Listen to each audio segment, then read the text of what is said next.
Hola amigos, mi nombre es Silvia Ogenberg, soy miembro de la Comisión de la Asociación de Programación Neurolingüística Argentina y hoy les voy a hablar acerca del estrés y cómo podemos aprovechar las herramientas de la programación neurolingüística para enfrentarlo de la manera más saludable posible, porque el estrés es un mecanismo de adaptación que es inevitable.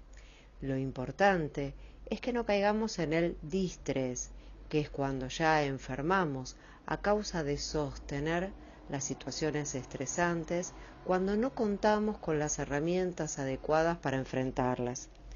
Por eso les voy a contar que el estrés es en sí mismo una metáfora que proviene del campo de la física y que describe la relación existente entre una fuerza que se aplica y la tensión o deformación resultante. Cada material tiene una rigidez y una flexibilidad y puede soportar hasta determinado nivel de estrés antes de romperse. Pero esto es muy variable entre cada ser humano. Entonces, cuando nos enfrentamos a una situación estresante, primero está el suceso, cómo nosotros lo hemos percibido. Lo que ya han escuchado ustedes, uno de los principios de la PNL, el mapa no es el territorio. Y la reacción del cuerpo ante esa percepción. Entonces los seres humanos ante un mismo suceso pueden experimentar niveles de tensión absolutamente diferentes, porque esto es algo muy subjetivo. Como dice Aldous Huxley, la experiencia no es lo que le sucede al hombre, sino lo que el hombre hace con aquello que le sucede. Ahora, la programación neurolingüística desplaza el foco de atención de la gente estresante.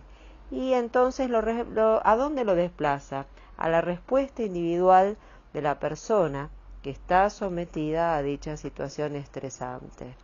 Y nuestro cuerpo reacciona. Reacciona ¿por qué? Porque nosotros en la situación de estrés, desde el hombre primitivo, estamos acostumbrados a reaccionar con nuestro cerebro reptiliano y a liberar las famosas catecolaminas, adrenalina y noradrenalina, para huir o atacar.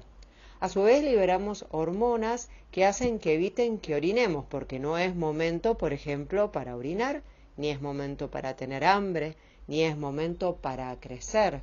Entonces se liberan hormonas como el cortisol o la hormona antidiurética, que evitan precisamente que estos procesos se den durante la situación de estrés. Ahora, cuando el estrés es sostenido y caemos en el distrés y estamos por tiempo prolongado liberando catecolaminas y cortisol, es probable que esto comience a manifestarse en nuestro cuerpo en forma de enfermedad. Aumentemos de peso, tengamos trastornos del sueño, trastornos en la memoria, en la atención, aumente nuestra glucosa, nuestro colesterol, se contracturen nuestros músculos. Por eso es muy importante saber enfrentarlo teniendo estos conocimientos. Ahora, ¿el estrés es bueno o es malo? Bueno, dispara una serie de respuestas de nuestro organismo, como estamos viendo. Ahora, cuando respondemos en forma positiva, creativa y afirmativa, acorde a nuestras normas fisiológicas y canalizamos esas tensiones en una forma efectiva, este estrés se alivia, se disipa esa tensión. Y entonces hablamos de estrés positivo o eustrés. Pero en cambio, cuando las consecuencias son nocivas porque el cuerpo ha sido expuesto de una forma prolongada a estas respuestas hormonales, enfrentando de una manera errónea el estrés, entonces se afecta a nuestra salud y hablamos de distrés o estrés negativo. Ahora, ¿qué es lo que nosotros tenemos que darle importancia? ¿Qué sensaciones corporales estoy teniendo? ¿Qué me está pasando? No tengo que negarlas ni justificarlas. ¿Qué significa esta experiencia estresante para mí? ¿Y qué más puede significar? ¿Qué pienso y qué siento de ella? Y ahí es donde la programación neurolingüística nos ofrece herramientas. Primero, nosotros debemos saber que nosotros muchas veces estamos en una zona de confort, donde nos sentimos muy a gusto, como peces en el agua. Es lo que sabemos hacer, funcionamos como un relojito calibrado. Pero, ¿qué sucede cuando algo cambia y nos saca de esa zona de confort? Nos tenemos que preguntar, ¿qué puedo hacer al respecto? ¿Qué grado de control o influencia tengo sobre esta situación que estoy viviendo? Todos tenemos zonas de interés donde nos preocupamos por lo que sucede y una zona de influencia donde realmente podemos influir en lo que sucede. Ocurre que muchas veces pretendemos controlar aquellas zonas sobre las que no podemos influir y ahí es donde comenzamos a desgastarnos y, por lo tanto, nos estresamos. Por suerte, con la programación neurolingüística tenemos maneras de evaluar esto y reencuadrarlo, porque los hechos no tienen un significado fijo, sino el que queremos darlo. Aun cuando percibamos que no tenemos todos los recursos necesarios, suele resultar mucho más saludable y aliviar tensiones, repensar lo que en un primer momento pudiera ser una situación adversa y frustrante y verlo como una oportunidad para aprender de ella y elaborar nuestros propios recursos. Y eso nos hará sentir mucho mejor y vamos a estar mucho más preparados para afrontar situaciones futuras. Entonces, vamos a convertir el fracaso en un desafío. Y esto es lo que en programación neurolingüística llamamos un reencuadre. Reencuadrar de un marco de fracaso a un marco de retroalimentación. Porque en definitiva el fracaso no existe, solo hay información útil. Ante una situación estresante, cuando me encuentro encerrado en la pregunta ¿qué es lo que no quiero?, la PNL propone preguntarse ¿qué es lo que quiero a cambio? Hablar en positivo. El universo se sintoniza con nosotros cuando nosotros somos específicos y le hablamos en positivo y expresamos nuestros deseos en positivo, porque el cerebro no entiende el no. Por ejemplo, no mires el elefante blanco. Nos queda seguramente reverberando el elefante blanco. No quiero estar enfermo. La única palabra que le queda a nuestro cerebro es enfermo. En cambio, si digo yo me siento sano o yo me quiero sentir sano, entonces a nuestro cerebro le llega la información de aquello en lo que queremos hacer foco, que es en la salud. Por eso es tan importante cómo usemos el lenguaje, tanto físico como corporal. También como nosotros nos paremos o nos sentemos de manera erguida, mirando al frente, nos va a permitir tener una perspectiva muy distinta y mucho más amplia de lo que sucede que si estamos encorvados, con el mentón replegado sobre nuestro pecho, en un permanente y continuo diálogo interno con el que reverberamos, situación que se recicla, de la que no salimos y nos estresamos aún más, porque como les decía, nuestro cerebro no diferencia lo real de lo imaginario, entonces todo aquello negativo que nos decimos para nuestro cerebro está sucediendo. Por lo tanto, las hormonas que libera son las mismas que si estuviéramos huyendo del lobo o del león, como el hombre primitivo, y ahí cuando esto se sostiene en el tiempo, es cuando enfermamos.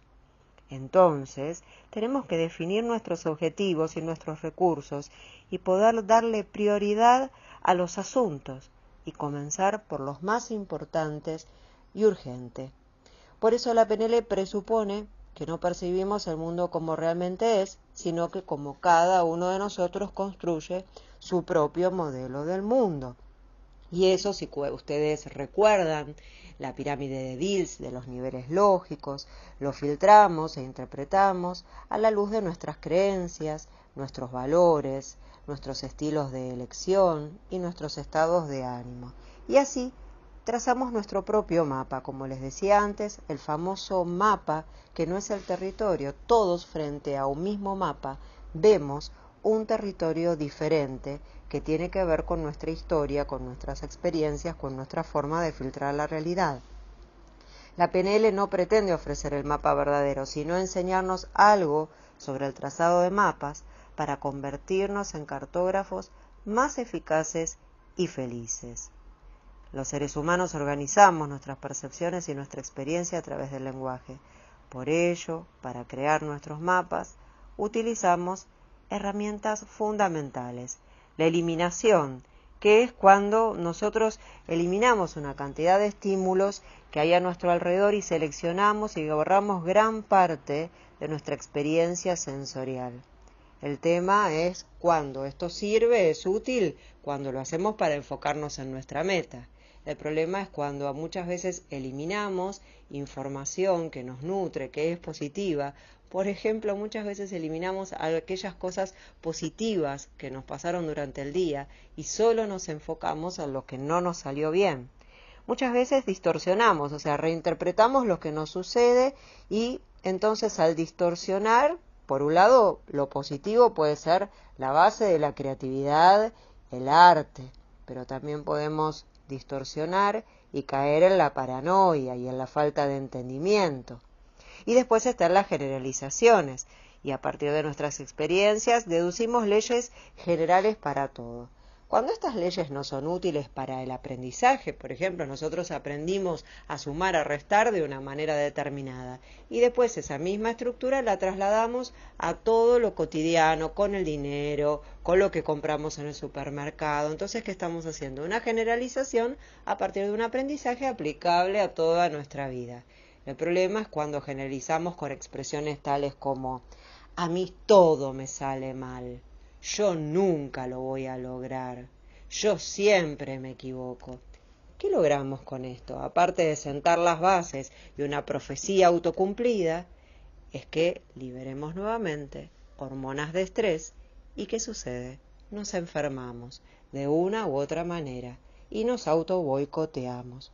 Por eso es muy importante tener un estilo optimista, un estilo donde saber que muchas veces lo que nos sucede no es que sea nuestra culpa, puede ser nuestra responsabilidad, pero no nuestra culpa, que todo aquello que nos sucede, no todo está en nuestras manos resolverlo, no todo está en nuestra área de influencia, que aquellas cosas negativas que nos suceden también pasarán, como dicen, esto también pasará, y que somos nosotros los dueños de este mapa y los grandes cartógrafos que podemos trazar un territorio mucho mejor para disfrutar del día a día. Bueno, espero haberles sido de utilidad y que este audio los ayude a vivir una vida saludable, una vida donde el estrés puede ser nuestro aliado. Un abrazo y hasta la próxima.